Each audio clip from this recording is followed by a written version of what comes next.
ஆளப்படும் இஸ்லாமிய சமூகத்தை ஆளும் சமூகமாக மாற்ற வேண்டும் என்பதற்காகத்தான் வாழ்வுரிமை சாசனத்தை வழங்கினார் பாபா.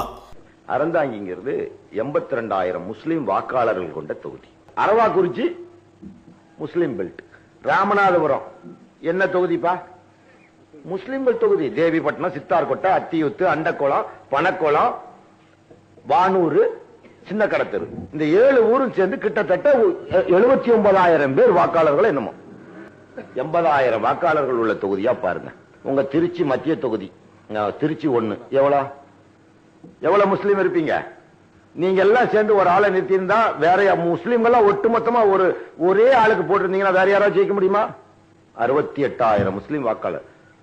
மதுரை மத்திய தொகுதி, கோவை மேற்கு, வாணியம்பாடி, ஆம்பூர், கிருஷ்ணகிரி, அம்மாப்பேட்டை, பாபநாசம், கடலாடி 90,000 வாக்காளர்கள் கொண்ட கடலாடி, இளையாங்குடி 86,000 வாக்காளர்கள் கொண்ட முஸ்லிம் வாக்காளர்கள்.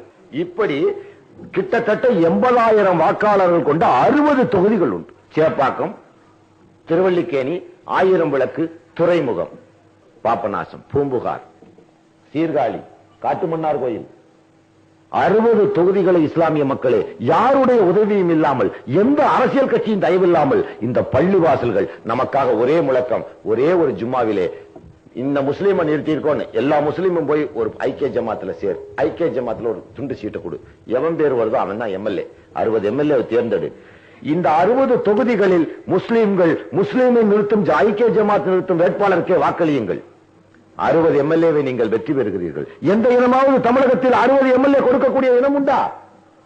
60 எம்எல்ஏக்களை நீங்கள் ஜெயிக்கலாம். இது நான் இன்று இல்லாவிட்டால் நாளையாவது ஒரு காலத்தில் நான் என்னுடைய கபரஸ்தானிலாவது வந்து நீங்கள் இதை ஒத்துக்கொண்டுதான் செல்ல வேண்டும், நீங்களும் உங்கள் வாரிசுகளும்.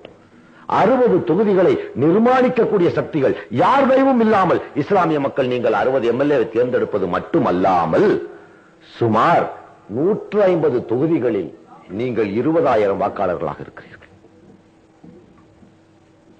சுமார் மேலும் ஒரு 60 தொகுதிகளில் நீங்கள் 40,000க்கும் மேற்பட்ட மக்களாக இருக்கிறீர்கள். 60 தொகுதியை நீ ஜெயிச்சிட்டினாலே 240 தொகுதி தமிழகத்தில் உண்டு. இந்த 240 தொகுதிகளில் 239, 240 ஒரு கணக்குக்கு சொல்றேன், 60 பிரிச்சுட்டீங்கன்னா 180.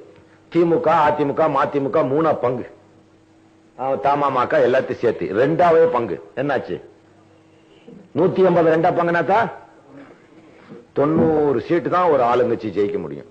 இந்த 90 சீட்டை உள்ளவன் நீ 60 பேர் சொல்றவன் தான் சீஃப் மினிஸ்டர். ஒரு வருஷம் இவனுக்கு கொடு, ஒரு வருஷம் மதிமுக காரனு கொடு, ஒரு வருஷம் திமுக காரனு கொடு, ஒரு வருஷம் அதிமுக காரனு கொடு, ஒரு வருஷம் எங்களை விடுறான்னு நீ வரலாம். நீயே முதலமைச்சராக கூடிய வாய்ப்புகள் உள்ளதை இந்த இஸ்லாமிய மக்கள் ஏன் உணரவில்லை என்பதுதான் பெரிய புதிராக இருக்கு. 60 தொகுதிகளை நீங்கள் நிர்மாணிக்க முடியும். இது விஞ்ஞானபூர்வமான ஆதாரம், சரித்திரபூர்வமான ஆதாரம். 60 தொகுதியின் வாக்காளர் நான் ஒரு நூலாவே இதை தொகுத்து இன்ஷா அல்லாஹ் சீக்கிரம் வெளியிட்டு காட்டுறேன்.